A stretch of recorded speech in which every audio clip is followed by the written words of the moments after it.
بسم اللہ الرحمن الرحیم وبہ نستعین وصلی اللہ علی نبینا محمد وعلی آلہ وصحبہ اجمعین ومن تبعهم بإحسان إلى يوم الدین وبعد.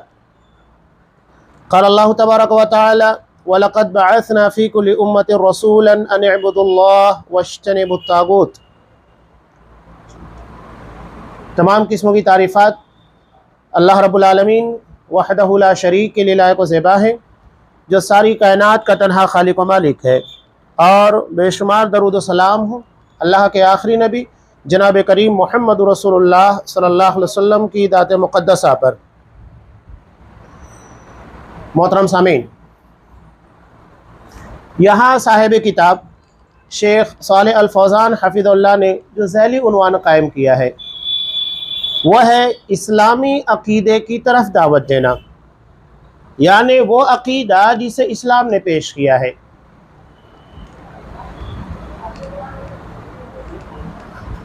یہاں انہوں نے جو بات بیان کی، سب سے پہلی چیز عقیدے کی معرفت، اس لیے کہ اگر عقیدے کے بارے میں معرفت نہیں ہوگی، علم نہیں ہوگا تو دعوت کیسے دیں گے؟ تو پہلی چیز ہے معرفت حاصل کرنا، اور دوسرا ہے اسی کی طرف دعوت دینا. یہ بیان کر رہے ہیں کہ اللہ کے فضل کی بنیاد پر مسلمانوں کو عقیدہ توحید کی معرفت اور اسی پر استقامت نصیب ہوئی ہے، تو اس پر واجب ہے کہ اس عقیدہ توحید کی طرف لوگوں کو دعوت دے. یہ نہیں کہ ہم نے عقیدے کو سمجھ لیا، اللہ کی معرفت حاصل کر لی، شرک کو سمجھا، شرک اکبر ہے، اصغر ہے، اور اس ضمن کی تمام مبادیات کو اسے اپنے تک محدود رکھے ہوئے نہیں، بلکہ ذمہ داری ہے کہ دوسروں تک پہنچائیں. قرآن مجید نے یہ نہیں کہا کہ صرف ہم اپنے آپ کو جہنم کی آگ سے بچائیں، بلکہ اللہ نے کہا قُوا أَنفُسَكُمْ وَأَهْلِيكُمْ نَارًا، اپنے آپ کو اور اپنے اہل، یعنی جو ہمارے قریبی رشتہ دار ہیں، ہمارے گھر والے ہیں، ان تمام لوگوں کو جہنم کی آگ سے بچانا ہماری ذمہ داری ہے. تو یہی چیز بیان کر رہے ہیں کہ اس عقیدہ توحید کی طرف لوگوں کو دعوت دے، تاکہ وہ بھی شرک کی تاریکیوں سے نکل کر توحید کے نور کی طرف آ جائیں. یہاں انہوں نے ایک آیت پیش کی، سورہ بقرہ کی مشہور آیت، آیت الکرسی کے بعد یہ آیت قرآن مجید نے پیش کی.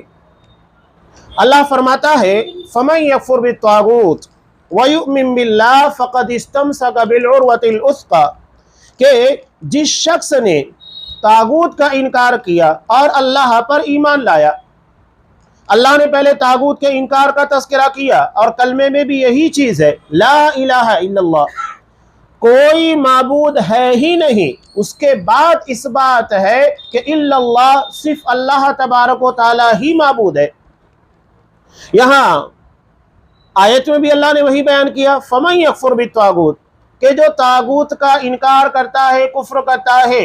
اور طاغوت کے بارے میں اس سے پہلے بیان کیا جا چکا، کل ما عبد من دون اللہ، اللہ کو چھوڑ کر جو بھی عبادت کے قابل سمجھا جا رہا ہے وہ طاغوت ہے. اللہ کو چھوڑ کر جس کی عبادت کی جائے، پرستش کی جائے، پوجا کی جائے، وہ سب کے سب طاغوت میں شامل ہو جاتے ہیں. وَيُؤْمِن بِاللَّهِ، اللہ کے پر ایمان لائے، فَقَدِ اسْتَمْسَكَ بِالْعُرْوَةِ الْوُثْقَىٰ، تو اس نے مضبوط کڑے کو تھام لیا، یعنی اب وہ کہیں بھٹک نہیں سکتا، یا کسی گہرائی میں یا کسی گڑھے کے اندر گر نہیں سکتا، وہ محفوظ رہے گا. اب اسے کوئی بھی اپنے صحیح مقام سے ہٹا نہیں سکتا ہے. لَا انْفِصَامَ لَهَا، اب وہ کبھی نہ ٹوٹنے والا ہے. توحید کا جو کڑا ہے جسے بندہ تھام لیتا ہے وہ کبھی ٹوٹنے والا نہیں ہے، یہ بات یاد رکھیے گا. اس کے بعد اللہ تبارک و تعالی نے بیان کیا واللہ سمیع علیم، اللہ سننے والا، جاننے والا ہے. یہ آیت پیش کی توحید کے متعلق. اب اس کے بعد جو ذمہ داری، جیسا کہ صاحب کتاب نے بیان کیا کہ عقیدہ توحید کا علم حاصل کرنے کے بعد اس کی طرف دعوت دینا، لوگوں کو اس کی طرف بلانا، یہ ہماری ذمہ داری ہے. یہ نہیں کہ ہم نے توحید کو سمجھ لیا، عقیدے کی معرفت مل گئی، ایمان کی حقیقت ہمیں معلوم ہو گئی، اس کے پر ہم اپنی جگہ پر قائم ہیں. نہیں، بلکہ دعوت دینا ہوگا، بلانا ہوگا، یہ ذمہ داری ہے. اور اسی کے بارے میں یہاں پر انہوں نے اس آیت کو کوٹ کیا کہ اللہ ولی الذین آمنوا یخرجہم من الظلمات الی النور، کہ اللہ یہ مومنوں کا ساتھی ہے، ولی ہے، مددگار ہے کہ جو انہیں ظلمات یعنی شرک سے نکالتا ہے نور کی طرف۔ ظلمات سے مراد تاریکیاں یعنی شرک، کفر و گمراہیاں، یہ تمام اس کے اندر شامل ہیں، اور نور یہ توحید ہے۔ اور جو لوگ والذین کفروا اولیاءہم الطاغوت، اور جو لوگ کفر کرتے ہیں ان لوگوں کے ولی، ان لوگوں کے مددگار اور دوست کون ہیں؟ طاغوت، جو انہیں نور سے ظلمات کی طرف یعنی گمراہیوں کی طرف لے کر جاتے ہیں، یہ جہنم والے ہیں اور اس میں ہمیشہ رہنے والے ہیں۔ اللہ نے یہاں پر کیا بیان کیا؟ نکالتا ہے۔ اب یہ نکالنے کی ذمہ داری کس کی ہے؟ اللہ نے یہ ذمہ داری اپنے بندوں کے پر رکھی ہے کہ وہ جب عقیدے کا علم حاصل کرے تو پھر لوگوں کو اسی کی طرف دعوت دے۔ یہی وجہ ہے، یہ بیان کرتے ہیں کہ اللہ نے جتنے رسولوں کو، نبیوں کو بھیجا، ان تمام لوگوں کی دعوت کا آغاز اسی چیز سے ہوا کہ وَلَقَدْ بَعَثْنَا فِي كُلِّ أُمَّةٍ رَسُولًا، ہر بستی کے اندر ہم نے رسول بھیجا ہے۔ کس کام کے لیے بھیجا گیا ہے؟ أَنِ اعْبُدُوا اللَّهَ، صرف اکیلے اللہ کی عبادت کی جائے، وَاجْتَنِبُوا الطَّاغُوتَ، اور جو طاغوت ہے اللہ کو چھوڑ کر جن کی عبادت کی جا رہی ہے ان سے بچا جائے۔ آگے ہر رسول کے بارے میں قرآن مجید آپ جا پڑھیں گے، سورہ اعراف ہے، سورہ ہود ہے، اور اس طرح کی بہت ساری آیتوں میں، سورتوں میں جہاں پر حضرت نوح علیہ السلام کا تذکرہ ہے، سورہ شعراء میں بھی حضرت ہود علیہ السلام، حضرت لوط علیہ السلام، حضرت شعیب علیہ السلام، ان سارے نبیوں اور رسولوں کے بارے میں تذکرہ ہے۔ تو قرآن مجید ان لوگوں کی دعوت کا ایک بنیادی نقطہ بیان کرتا ہے، اعبدوا اللہ ما لکم من الہ غیرہ، صرف اکیلے اللہ کی عبادت کرو، اللہ کے سوا کوئی عبادت کے لائق نہیں۔ یہ تمام نبیوں کی دعوت تھی قرآن مجید نے جیسا کہ بیان کیا۔ آگے بیان کر رہے ہیں، پس جو یہ عقیدہ جان لے اور اس کے مطابق عمل بھی کرے، اس پر واجب ہے کہ اسے صرف اپنے تک محدود نہ رکھے بلکہ لوگوں کو حکمت اور اچھی نصیحت کی ساتھ دعوت دے۔ حکمت اور اچھی نصیحت، اب یہاں میں خاص طور سے کہتا ہوں کہ نوجوانوں کے اندر مثال کے طور پر مسلک کی بنیاد پر اگر کوئی بندہ سلفی ہے، اہل حدیث ہے، بہت اچھی بات ہے کہ اللہ نے آپ کو ایک روشن راہ عطا کر دی ہے جس کی راتیں بھی دن کی طرح روشن ہے، بہت بڑی نعمت۔ بلکہ مولانا صفی الرحمن مبارک پوری رحم اللہ جب یہ مرکزی جمعیت اہل حدیث کے امیر منتخب ہوئے تھے، انہوں نے مالیگاؤں کا دورہ بھی کیا تھا، بہت پرانی بات ہے، تقریباً 25 سال پرانی بات۔ اس وقت انہوں نے ایک بہت اہم بات کہی تھی، ہر اہل حدیث کو، سلفی کو یہ بات یاد رکھنا چاہیے، اللہ کا شکر ادا کرنا چاہیے۔ انہوں نے کہا کہ ہم اہل حدیث ہیں، سلفی ہیں، اس بات کے پر اللہ کا جتنا شکر ادا کرنا چاہیں کم ہے، اس لیے کہ آج اگر ہم اہل حدیث نہیں ہوتے تو نتیجہ کیا ہوتا؟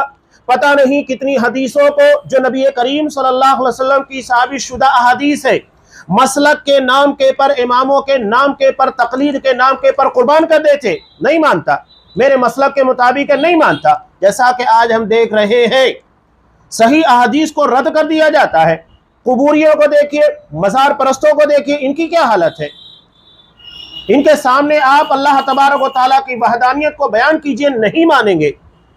لیکن جہاں اللہ کو چھوڑ کر غیر اللہ کے ایسے واقعات جو کہ ثابت ہیں ہی نہیں، من گھڑت واقعات، قصے اور کہانیاں، ان چیزوں کو آپ بیان کیجئے، شوق کے ساتھ سنیں گے، ان کی عظمتوں کو اپنے دل کے اندر جگہ دیں گے، لیکن اللہ تبارک و تعالیٰ کی قدر، اللہ کی تعظیم ان کے دل کے اندر جگہ نہیں بنا پاتی ہے۔ کتنے افسوس کی بات ہے۔ تو یہ بہت بڑی نعمت اللہ تبارک و تعالیٰ کی کہ اللہ نے ہم کو سلفیت کا، اہل حدیثیت کا راستہ عنایت کیا۔ تو یہ کہہ رہے ہیں کہ جب ہمیں یہ چیز معلوم ہو چکی ہے تو کام کیا کرنا ہے؟ حکمت کے ساتھ اور نصیحت کے ساتھ دعوت دینا ہے۔ اب یہاں خاص طور سے میں ان لوگوں کو، دونوں اس میں شامل ہیں، جو نئے نئے اہل حدیث ہوتے ہیں اور وہ بھی جو پرانے ہیں، دونوں بھی غلطیوں کا شکار ہوتے ہیں۔ نئے نئے ہوتے ہیں تو یہ سمجھتے ہیں کہ ہمارے علاوہ دنیا میں کوئی حق پر ہے ہی نہیں، اور اپنے علاوہ تمام لوگوں کو جہنمی قرار دینا سمجھتے ہیں کہ یہ واجب ہے، فرض ہے، فوری طور کے پر فتوی بازی کی جاتی ہے۔ نہیں، علامہ ابن تیمیہ رحمۃ اللہ علیہ بیان کرتے ہیں کہ صوفیوں کے اندر، قبوریوں کے اندر بعض ایسی عادتیں تھیں، ان لوگوں کے اعمال تھے. کہا کہ اگر وہ میں کرنے لگوں گا مشرک بن جاؤں گا، لیکن تم کر رہے ہو، تم مشرک نہیں ہو. کیوں نہیں ہو؟ اس لیے کہ ابھی اس کے بارے میں اتمام حجت نہیں ہوا، تمہیں اس کا علم نہیں ہے، تمہیں کسی نے اس کے بارے میں متنبہ نہیں کیا کہ یہ چیز کیا ہے. وہ اسے عین دین سمجھ کر، عبادت سمجھ کر انجام دے رہے ہیں. جب ان پر حجت پوری کر دی جائے، سمجھا دیا جائے، اچھے طریقے سے ان لوگوں کے سامنے اس کی حقیقت کو بیان کر دیا جائے، اس کے بعد اگر وہ لوگ کرتے ہیں تب وہ لوگ کے پر مشرک ہونے کا فتویٰ لگایا جا سکتا ہے. یہ ڈائریکٹ فتوے بازی نہیں چلتی ہے. اب یہاں غلطیاں وہی ہوتی ہے، فوری طور کے پر کسی کو بدعتی، کسی کو مشرک، کسی کو جہنمی، اپنے آپ کو جنتی. نہیں، یہ طور طریقہ حکمت کے خلاف ہے اور اتمام حجت کے بھی خلاف ہے. اور دوسری غلطی ان لوگوں کی بھی ہے، اللہ نے جن لوگوں کو دین فطرت کے پر شروع سے رکھا اسی پر قائم رہے، یعنی ان کی زندگی میں کہیں انحراف نہیں آیا، گمراہی نہیں آئی. اب اس کا مطلب یہ نہیں ہے کہ آپ خاندانی طور کے پر ان چیزوں کے پر، پیدائشی طور کے پر عمل کر رہے ہو تو تم ہی جنتی اور بقیہ لوگوں کو دعوت دینے کی ضرورت نہیں.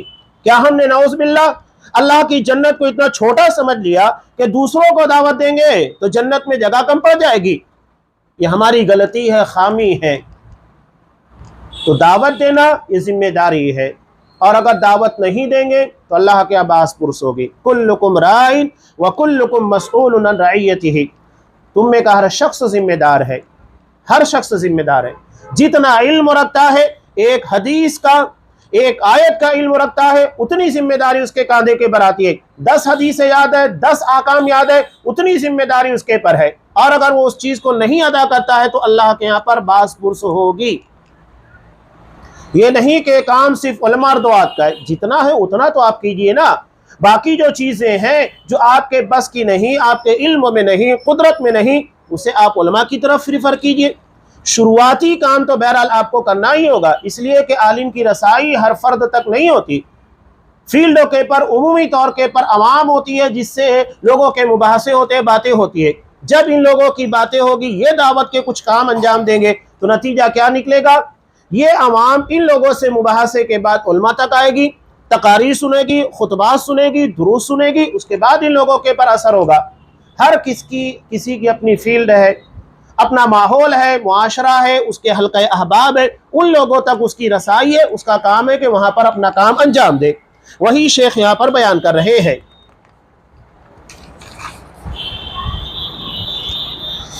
یہ آگے بیان کر رہے ہیں کہ عقیدے کی اہمیت کیوں ہے، کیوں آخر سب سے پہلے توحید کی طرف دعوت دی جائے گی. اس کی وجہ کیا بیان کر رہے ہیں؟ بالکل سمپل سی ہے. کوئی بھی عمارت جب تک اس کی بنیاد، اس کا بیس مضبوط نہیں ہوگا، یقینی بات ہے کہ اس کے پر جو تعمیرات ہوگی وہ مضبوط نہیں ہو سکتی. اگر بنیاد مضبوط ہے، اس کے پر آپ ایک جھوپڑی بھی بنائیں گے تو اپنی جگہ پر ٹکی رہے گی. لیکن اگر بنیاد صحیح نہیں ہے، اس کے پر آپ ایک عالیشان محل تعمیر کر لے، ڈھہ جائے گا، اس لیے کہ بنیاد کمزور ہے. تو یہ عقیدہ بنیاد ہے، اس کے بغیر کوئی معاملہ نہیں جم سکتا. انہوں نے یہاں پر ایک مشہور روایت جسے امام بخاری، امام مسلم دونوں نے نقل کیا ہے، اور عقیدے کے باب میں آپ کو یہ حدیث جگہ جگہ کے پر ریفر ہوتے ہوئے نظر آئے گی.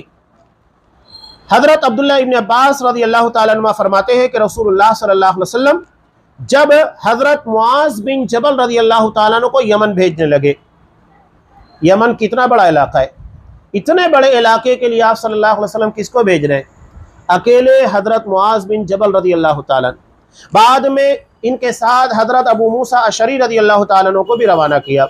اور جب دونوں جانے لگے تو آپ نے ایک بہت اہم بات کہی تھی، کہا یسرا ولا تعسرا، دیکھو لوگوں پر نرمی کرنا، سختی مت کرنا. یعنی دعوت کے انداز میں نرمی ہونا چاہیے. غیر مسلم ہمارے سامنے ہیں، وہاں نرمی کا انداز بہتر ہوگا، سختی مت کرنا. اس کے بعد آج صلی اللہ علیہ وسلم نے کیا کہا کہ تم ایک مسئلے کے پر متفق رہنا، ولا تختلفا، آپس میں اختلاف مت کرنا، ورنہ نتیجہ کیا ہوگا؟ لوگ کہیں گے یہ دو لوگ ہیں، دونوں آپس میں متفق نہیں ہیں، ہم کو کیا دعوت دیں گے؟ یہ خود اختلاف کا شکار ہے، ہم کو کیا دعوت دیں گے؟ تو آپ صلی اللہ علیہ وسلم نے خاص طور سے ایسے نئے علاقے نئے افراد لوگوں میں کام کرتے وقت تو کہا کہ اگر دو لوگ موجود ہیں تو اختلاف سے حتی الامکان بچنے کی کوشش کرنا، اگر کچھ اختلافی باتیں ہیں، ہو جاتا ہے اختلاف رائے ہوتا ہے، اسے اپنے درمیان ختم کرو، لوگوں کے درمیان آنے مت دینا، یہ بہت اہمیت رکھتا ہے۔ یہ اختلافات ان لوگوں کے لیے بہت ہی خطرناک ثابت ہوتے ہیں جن کو مدعو کیا جا رہا ہے، دعوت دی جا رہی ہے۔ تو آپ صلی اللہ علیہ وسلم نے یہ چند نصیحتیں ان لوگوں کو کی تھی۔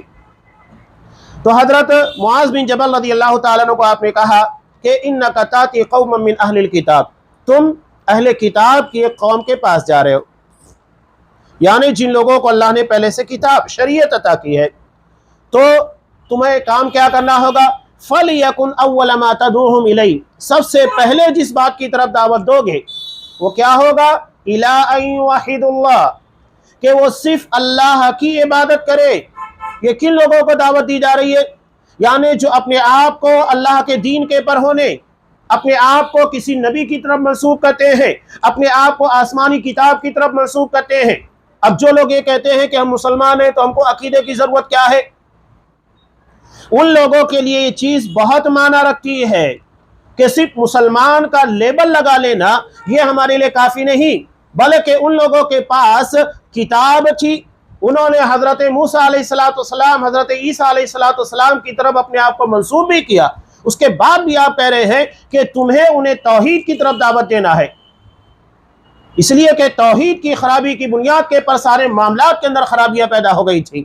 یہ بگڑتا ہے تو سارا معاملہ بگڑتا ہے، یہ سنورتا ہے تو سارے معاملات سنور جاتے ہیں۔ تو انہیں سب سے پہلے توحید کی دعوت دینا، اور اگر وہ اس بات کو مان لیتے ہیں تو پھر انہیں کہنا کہ اللہ تبارک و تعالیٰ نے دن بھر میں ان لوگوں کے پر 5 وقتوں کی نمازیں فرض کی ہیں، اور اس کے بعد ان کے مال میں صاحب نصاب ہونے کی بنیاد کے پر زکوٰۃ فرض کی ہے سال میں 1 مرتبہ۔ یہاں ایک بہت اہم بات زکوٰۃ کے تعلق سے آپ صلی اللہ علیہ وسلم نے بیان کی، اسی چیز کے اندر ہے، کہا تُؤْخَذُ مِنْ أَغْنِيَائِهِمْ فَتُرَدُّ عَلَىٰ فُقَرَائِهِمْ، زکوٰۃ انہی لوگوں کے مالداروں سے لی جائے گی اور انہی کے ضرورت مندوں پر خرچ کی جائے گی، یعنی زکوٰۃ جس جگہ کے مالداروں سے لی جائے گی اسی جگہ کے ضرورت مندوں پر خرچ کی جائے گی۔ یہ نہیں کہ یہاں ضرورت مند موجود ہے اور ہم اپنی زکوٰۃ اٹھا کر کہیں اور دے دیں، نہیں، جب یہاں ضرورت مند موجود ہے انہیں ہماری زکوٰۃ کی زیادہ ضرورت ہے، دوسری طرف کیوں دیتے ہیں ہم؟ یہ سوال ہے۔ اور آپ نے خود بیان کیا کہ اسی جگہ کے مالداروں سے لی جائے گی، اسی جگہ کے ضرورت مندوں پر خرچ کی جائے گی۔ تو جب آپ نے یہ قانون بنا دیا بات ختم ہو جاتی ہے۔ ٹھیک ہے، اگر اس علاقے میں جہاں زکوٰۃ وصولی کی گئی وہاں اتنے ضرورت مند نہیں ہے، مال بچ جا رہا ہے، تو پھر آپ باہر دے سکتے ہیں، کسی اور جگہ کے پر اپنے مال کو زکوٰۃ کے خرچ کر سکتے ہیں۔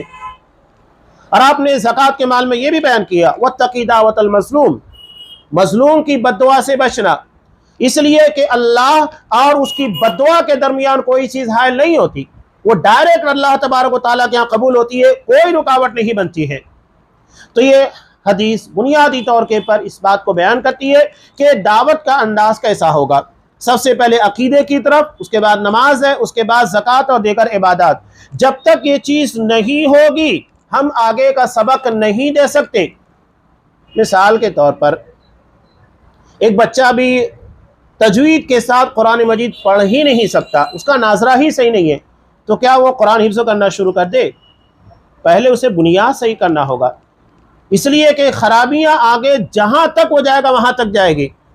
تو تجوید کی ناظرے کی ساری خرابیوں کو دور کرنے کے بعد اسے حفظ کے اندر ایڈمیشن دیا جاتا ہے، ورنہ کہیں پر بھی آپ چلے جائیے اسے حفظ میں داخلہ ملے گا ہی نہیں، پہلے اسے بنیاد صحیح کرنا ہوگا۔ اب ایک شخص عربی زبان کے گرامر کو، نحو کو، صرف کو نہیں جانتا، آپ ڈائریکٹ اسے بخاری دے دیں، مسلم دے دیں، وہ پڑھنا شروع کر دے گا؟ نہیں پڑھ سکتا، اور نہ ہی اس کی گہرائیوں تک پہنچ سکتا ہے، جو زبان کی گہرائیاں ہوتی ہے، جامعیت ہوتی ہے، نہیں پہنچ سکتا ہے۔ یہی خرابی ہے، یہ بنیاد ہے، اس بنیاد کو صحیح کیجئے ورنہ بات آگے بھی بگڑ جائے گی۔ یہ بیان کرتے ہیں کہ نبی کریم صلی اللہ علیہ وسلم مکہ میں 13 سال تھے۔ مکہ کے اندر برائیاں ایسا نہیں تھیں کہ صرف شرکوں کی برائی تھی، بہت ساری خرابیاں تھی، معاملات کی خرابیاں تھی، سود ہے، زنا ہے، بدکاری ہے، لوگوں کے پر ظلم کرنا، زیادتی کرنا، سب بالکل عام تھا۔ آپ صلی اللہ علیہ وسلم نے کوئی ایک حدیث بتائیے، قرآن مجید کی کوئی ایک آیت جو ان سارے احکامات کے اوپر مشتمل ہو کر نازل ہوئی ہو، جس میں زناکاری، بدکاری، سود اور ان ساری چیزوں سے منع کیا گیا؟ نہیں ہے، صرف توحید کی طرف دعوت دی جا رہی تھی، اس لیے کہ یہ بنیاد ہے۔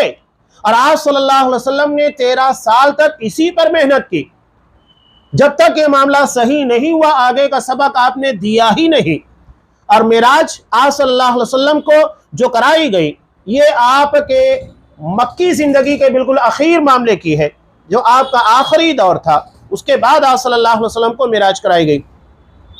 اب یہ آگے جو چیز بیان کر رہے ہیں کہ آپ صلی اللہ علیہ وسلم نے اتنی اہمیت دی عقیدے کو، اسے بنیاد بتایا، اور مکہ کی زندگی میں 13 سال تک آپ صلی اللہ علیہ وسلم دعوت توحید دیتے رہے۔ اس کے بعد موجودہ زمانے کی جماعتوں کے تعلق سے کہہ رہے ہیں کہ یہ لوگ بڑی بڑی شرکوں کی، بلکہ قبر پرستی ہے، مزار پرستی ہے، اور بھی بہت ساری خرابیاں دیکھتے ہیں، لیکن یہ توحید کی دعوت نہیں دیتے۔ ان لوگوں کے نزدیک کہیں خدمت خلق اہمیت رکھتا ہے، کہیں پر مسائل اہمیت رکھتے ہیں کہ آپ صرف نماز کی دعوت دے دیجئے گا، یہی تو لوگوں کا معاملہ بنا ہے۔ کہیں پر صرف خلافت کے نام کے پر لوگوں کو گمراہ کیا جا رہا ہے، بس یہ چیزیں بنی ہوئی ہے، توحید کوئی معنی نہیں رکھتی۔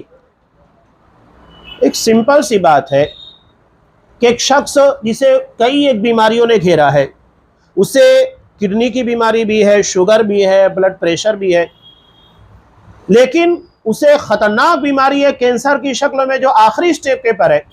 بتائیے آپ اس کے سر درد کا علاج کریں گے، کڈنی کا علاج کریں گے، دیگر ساری چیزوں کا، کہ اس کے کینسر کا جو جان لیوا ہے اس کا علاج آپ نہیں، یہ بیماریاں تو وہ جھیل سکتا ہے، لیکن کینسر کا علاج نہیں کیا تو مر جائے گا۔ تو شرک جو ہوتا ہے یہ کینسر سے بھی خطرناک ہے، جو سارے اعمال کو ضائع اور برباد کر دیتا ہے۔ اگر یہ صحیح ہو گیا تو باقی سارے معاملات خود بخود صحیح ہونا شروع ہو جائیں گے۔ امام ترمذی رحمۃ اللہ علیہ نے ایک واقعہ نقل کیا ہے، طویل واقعہ ہے، میں صرف محل استشہاد آپ کے سامنے پیش کر رہا ہوں۔ حضرت مرثد بن ابی مرثد الغنوی رضی اللہ تعالیٰ، یہ صحابی ڈاکو تھے، لوگوں کے جانور اپنے کاندھے کے پر لادنا، دیوار پھانگ کر نکل جانا، اتنی ہیبٹ تھی۔ بہرحال ایک مسلمان کے گھر مکہ میں گئے، قرآن مجید کی تلاوت کرتے ہوئے اسے سنا تو حیران ہو گئے، کبھی قرآن نہیں سنا تھا۔ اللہ نے اس ڈاکو کو رکھوالا بنا دیے، وہ سیدھے نبی کریم صلی اللہ علیہ وسلم کے پاس آئے، اسلام قبول کیا، ایک نماز ادا کی۔ ایک نماز پڑھنے کے بعد نبی سے سوال کر رہے ہیں کہ اللہ کے رسول بتاؤ مجھے کرنا کیا ہے۔ ایک نماز پڑھنے کے بعد عقیدہ صحیح ہوا تو انسان کے اندر خود بخود تبدیلیاں آنا شروع ہو جاتی ہے، وہ خود پوچھ رہے ہیں کہ مجھ کو کرنا کیا ہے۔ اب آپ یہ بتائیے، عقیدے کے صحیح ہونے کے بعد سارے معاملات صحیح ہو جاتے ہیں، حالانکہ یہ خود بیان کرتے ہیں کہ ان کا زمانہ جاہلیت بہت ہی خطرناک تھا، زناکاری، بدکاری، وہ ساری چیزیں ان کی زندگی کے اندر بھری ہوئی تھی، لوگوں کے مال کو بے رحمی کے ساتھ لوٹ کر نکل جانا سب بالکل عام تھا۔ لیکن توحید کے آنے کے بعد دیکھیے کہ اپنے جلوں کے اندر کتنی ساری اچھائیاں لے کر آئی۔ ایک نماز پڑھنے کے بعد وہ سوال کرتے کہ مجھ کو کرنا کیا ہے۔ تو یہ فرق ہوتا ہے عقیدے کا، بنیاد صحیح کر دو سارے معاملات صحیح ہو جائیں گے۔ اب یہاں دیکھیے یہ کہتے ہیں کہ بعد اسلامی ملکوں میں قبریں بنائی گئی ہیں، اس کے پر مزار ہے، شرک اکبر ہو رہا ہے، اس کے باوجود لوگ اپنی تقریروں میں، پروگراموں میں، دروس کے اندر، خطبات کے اندر ان چیزوں سے منع نہیں کرتے۔ آج بھی آپ دیکھ لیجئے کون منع کرتا ہے، بلکہ دعوت دی جاتی ہے انہی چیزوں کی طرف۔ ان باباؤں کے، ان کی جھوٹی کرامتوں کے واقعات بیان کرنے کا مقصد کیا ہے کہ لوگ شرک میں، مزار پرستی کے اندر، قبر پرستی کے اندر اور ڈوب جائیں، یہی ہے اس کا مقصد۔ اور اتنے خطرناک طریقے سے ان چیزوں کو بیان کیا جاتا ہے جتنی اللہ کی عظمت نہیں بیان کی جاتی، جتنی اللہ کی توحید نہیں بیان کی جاتی۔ جھوٹ کو ایسے پروسا جا رہا ہے کہ انسان سچ کبھی تسلیم نہیں کر سکتا۔ اتنے اعتماد اور یقین کے ساتھ یہ جھوٹ بولتے ہیں۔ وہی چیز بیان کر رہے ہیں کہ بہت ہی زیادہ یہ معاملہ سنگین ہے۔ آگے بیان کرتے ہیں کہ رہا مسئلہ ان قبر پرستوں اور گمراہ صوفیہ کا، تو ان کا ماننا یہ ہے کہ وہ مسلمان ہیں، وہ اپنے آپ کو ہی مسلمان سمجھتے ہیں، باقی سب لوگوں کو کافر سمجھتے ہیں، اور جس بات پر وہ قائم ہے وہی اسلام ہے، جبکہ وہ خود دھوکے میں ہیں اور دوسروں کو بھی دھوکہ دے رہے ہیں۔ چنانچہ کہتے ہیں کہ اللہ تبارک و تعالیٰ نے ہمیں قریبی رشتہ داروں کے بارے میں حکم دیا، وَأَنذِرْ عَشِيرَتَكَ الْأَقْرَبِينَ، اپنے قریبی رشتہ داروں کو خبردار کیجئے اور ان لوگوں کو اللہ کے دین کی طرف دعوت دیجئے۔ یہاں پر انہوں نے ایک واقعہ بھی نقل کیا، حقیقی واقعہ ہے۔ انسان کو جب اللہ کی توحید نہیں سمجھتی ہے تو یہی سب ہوتا ہے، وہ کہیں پر بھی ہار جائے گا۔ یہ بیان کرتے ہیں کہ ایک قبر پرست اس نے دیکھا کہ ایک شخص بت کی عبادت کر رہا تھا، تو قبر پرست نے اس بت کی عبادت کرنے والے کو روکا، کہا کہ تو یہ کیا کر رہا ہے، شرک کر رہا ہے، تو ایک ایسی مخلوق کی عبادت کرتا ہے جو تجھ روکا۔ تو اس کے جواب میں یہ پجاری کہہ رہا تھا، بتوں کا عبادت کرنے والا، یہ کیا کہنے لگا کہ تو ایک ایسی مخلوق کی عبادت کرتا ہے جو تجھ سے پوشیدہ ہے، اس لیے کہ قبروں کے اندر جو مرا ہوا ہے وہ ہم کو نظر نہیں آتا، تو وہ کہہ رہا ہے کہ تو ایک ایسی مخلوق کی عبادت کرتا ہے جو تجھ سے پوشیدہ ہے، جبکہ میں ایسی مورت کی عبادت کرتا ہوں جو میرے سامنے موجود ہے، جس کو میں دیکھ سکتا ہوں۔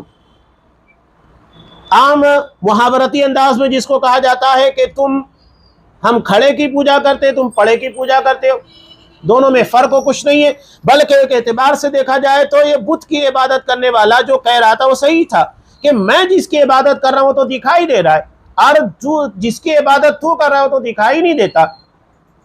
ارے قبروں کے اندر اگر کچھ نہیں بھی ہو، اوپر سے بنا دیا جائے تو قبر بن جائے، عبادت کرنے لگتے ہیں لوگ۔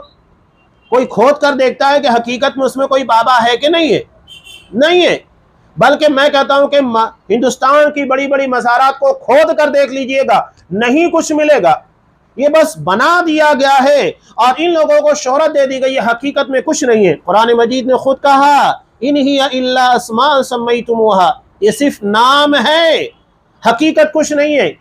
قرآن جب یہ بیان کر رہا ہے کہ صرف نام ہے، حقیقت کچھ نہیں ہے۔ آج بھی بہت ساری قبروں کے پر جو لوگ جا کر منتیں مانتے ہیں، وہاں مرادیں مانگنے جاتے ہیں، زندگی کی مشکلات کے حل کے لیے جاتے ہیں، اگر کھود کر دیکھ لیا جائے تو کچھ بھی نہیں ہے، اور اگر ہیں بھی تو کر کیا لیں گے، کچھ نہیں کر پائیں گے۔ تو جب اس نے یہ کہا کہ تو ایک ایسی مخلوق کی عبادت کرتا ہے جو تجھ سے پوشیدہ ہے، جبکہ میں ایک ایسی مورت کی عبادت کرتا ہوں جو میرے سامنے موجود ہے، تو ہم میں سے کس پر تعجب کرو، تمہارے پر یا میرے پر تعجب کرو؟ تو کہتے ہیں کہ اس قبر پرست نے ہار مان لی، ہار گیا، وہ جواب کیا دے پائے گا؟ یہ جہالت ہے جو چیز یہاں پر لا کر انہوں نے بیان کی، یعنی عقیدے کا علم نہ ہونا انسان کو کیسے گمراہ کرتا ہے۔ چنانچہ یہ کہتے ہیں کہ پس اللہ کی طرف دعوت دینے والوں پر واجب ہے کہ دیگر باتوں کے مقابلے میں عقیدے کی طرف زیادہ توجہ دیں، سب سے پہلے اسی کے پڑھنے اور سمجھانے پر دھیان دیں، اور پھر اسے لوگوں کو سکھائیں، اور جو اس میں انحراف یا خلل پیدا کرنے کی کوشش کرے تو اس انحراف اور اس خلل کا جواب دینے کی کوشش کرے۔ اب یہ دعوت کیسے دی جائے گی؟ یہاں سورہ یوسف آیت نمبر 108 کی آیت کو نقل کیا، نبی کریم صلی اللہ علیہ وسلم کو قرآن مجید نے خطاب کیا، کہا قل ہذہ سبیلی، کہو یہ میرا راستہ ہے، ادعو الی اللہ، میں اللہ کی طرف دعوت دیتا ہوں۔ یہ آیت بہت اہمیت رکھیے، یاد رکھیے گا، قرآن کیا کہہ رہا ہے؟ سبیلی، میرا راستہ۔ ہم جس دعوت کے پر کام کر رہے ہیں وہ اللہ کے رسول کا بنایا ہوا راستہ ہے یا نہیں؟ آج تبلیغی جماعت جو کام کر رہی ہے، کیا وہ اللہ کے رسول کا بنایا ہوا یا کسی انسان کا بنایا ہوا ہے؟ آج بریلوی جو کام کر رہے ہیں، کیا وہ نبی کا بنایا ہوا ہے یا تو پھر احمد رضا کا بنایا ہوا ہے؟ آج اگر ہم دیکھیں جماعت اسلامی یا اس طرح کی دیگر تنظیمیں، ان لوگوں نے جو اصول اور ضابطے بنا کر رکھے، کیا یہ واقعتاً قرآن و حدیث کے بنائے ہوئے ضابطے اور منہج جس کو کہا جاتا ہے اس سے میل کھاتا ہے یا نہیں؟ اسے نبی نے، اصحاب کرام نے پیش کیا یا تو کسی عالم دین نے پیش کیا؟ یہ اہمیت رکھتا ہے۔ اس کے بعد قرآن مجید آگے جو بیان کر رہا ہے، ادعو الی اللہ، میں اللہ کی طرف دعوت دیتا ہوں، میں کسی شخصیت، کسی امام، کسی پیر، کسی مسلک، نہیں، ان ساری چیزوں کی طرف نہیں، اللہ کی طرف دعوت دیتا ہوں۔ آج آپ سارے دعوت کام کرنے والے ان لوگوں کو دیکھ لیجئے کہ ان کی دعوت میں آپ کو جگہ جگہ کے پر یہ چیز جھلکے گی، بلکہ نمایاں طور پر نظر آئے گی کہ کسی شخصیت، کسی امام کی طرف دعوت دے رہے ہیں۔ بار بار وہ تذکرہ کریں گے کہ اس طرح ان کے امام نے، ان کے عالم نے یا ان کے پیر نے اس طرح کا کام کیا، اس کے پر یہ کام کر رہے ہیں۔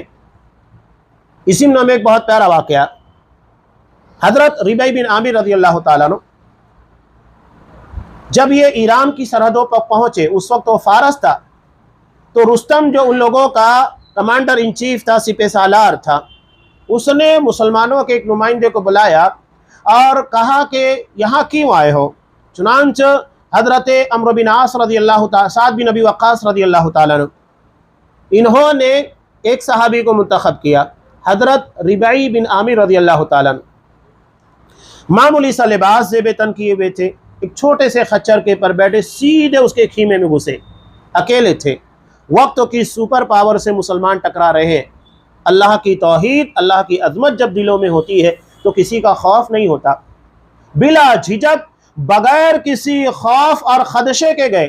جب وہ سوال کرتا ہے کہ تم اتنی دور سے یہاں پر کیوں آئے ہو، تو کیا جواب دیتے ہیں؟ ان اللہ ابتعثنا لنخرج عباد اللہ من عبادت الانسان الى عبادت اللہ ومن جور الادیان الى عدل الاسلام۔ ہم یہاں آئے نہیں ہیں، اللہ نے ہم کو بھیجا ہے۔ کیوں بھیجا ہے؟ تاکہ اللہ کے بندوں کو انسانوں کی بندگی سے نکال کر اللہ کی بندگی کے سامنے لا کر کھڑا کرے، یہ ہمارا مقصد ہے۔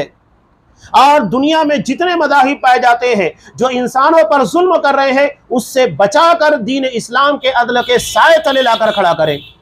کتنا پیارا جواب دیا تھا۔ یعنی اپنی دعوت کا، اپنے مشن کا مقصد للہیت ہونا چاہیے، اخلاص ہونا چاہیے، صرف اللہ کی رضا ہونا چاہیے، کسی اور کی رضا نہیں ہونی چاہیے۔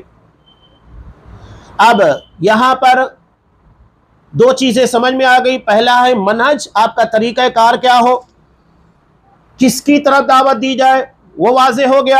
تیسری چیز، دعوت کس بنیاد پر دی جائے گی؟ کیا ہر کوئی شخص اپنے آپ کو بہترین داعی کی حیثیت سے پیش کر سکتا ہے؟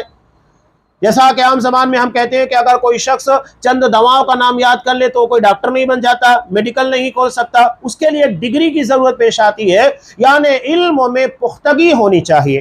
اسی چیز کو یہاں پر قرآن مجید نے بیان کیا، علی بصیرہ، میں مکمل پختگی اور علم کے اندر مہارت کے ساتھ دعوت دیتا ہوں۔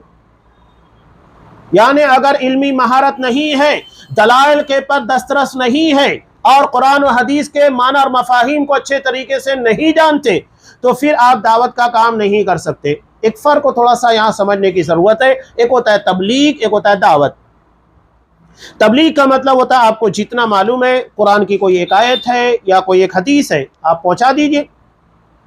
تبلیغ کا مطلب ہوتا ہے پہنچانا، اور دعوت کا مطلب ہوتا ہے اس کے ذہن و دماغ کو، اس کی فکر کو، اس کے ذہن و دماغ کے اندر پرپنے والے خدشات، اعتراضات، اشکالات کا جواب دینا، اور جواب دے کر اسے اسلام کی طرف موڑنا۔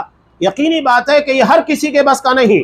اگر آپ کو ایک حدیث یاد ہے، 10 حدیثیں آتا ہے، آپ بیان کر سکتے ہیں کہ ہاں یہ حدیث مجھ کو یاد ہے، بیان کر دیجئے، تبلیغ کر دیجئے، لیکن دعوت کے لیے پختہ مہارت اور علمی بصیرت کا ہونا ضروری ہے۔ قرآن نے یہ 3 اہم چیزیں دعوت کے میدان کے اندر بیان کی ہے۔ اس کے بعد قرآن کہہ رہا ہے انا ومن اتبعنی، میں اور میرے جتنے متبعین ہیں وہ لوگ ایسا ہی کرتے ہیں۔ وسبحان اللہ وما انا من المشرکین، اور اللہ پاک ہے، میں مشرکوں میں سے نہیں ہوں۔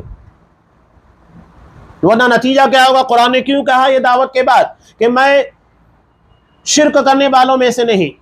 اگر یہ دعوت کے انداز اختیار نہیں کیے گئے، لازمی نتیجہ یہ ہوگا کہ انسان توحید کے بجائے شرک کی طرف لے کر جائے گا، شرک سے بچا نہیں پائے گا۔ لہذا آپ دنیا میں جتنی جماعتوں کو دیکھیے، شاید کوئی جماعت آپ کو نظر آئے جو شرک سے بچی ہوئی ہو، جنہوں نے ان تینوں چیزوں کا پالن نہیں کیا۔ ہر جگہ آپ کو شرک نظر آئے گا۔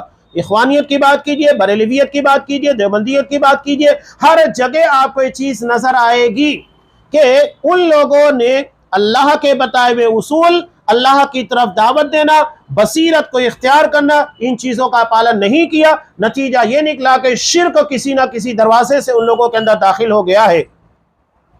اس کی تشریح، اس کی تفسیر امام ابن جریر رحمہ اللہ بیان کرتے ہیں، بہت پیاری ہے۔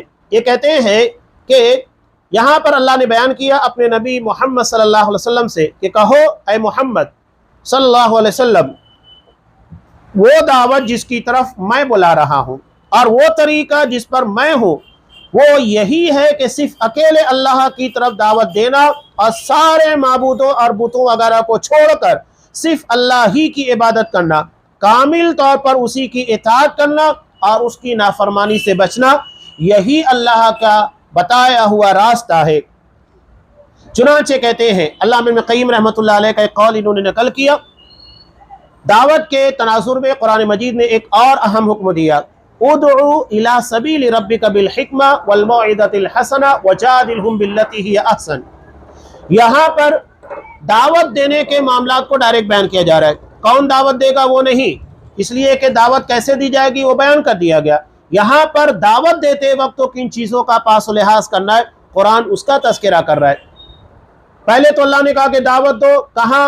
الی سبیل ربک، اپنے رب کے راستے کی طرف، اللہ کا بتایا ہوا راستہ جس کو قرآن مجید نے کہا ہذہ سبیلی، یہی میرا راستہ ہے۔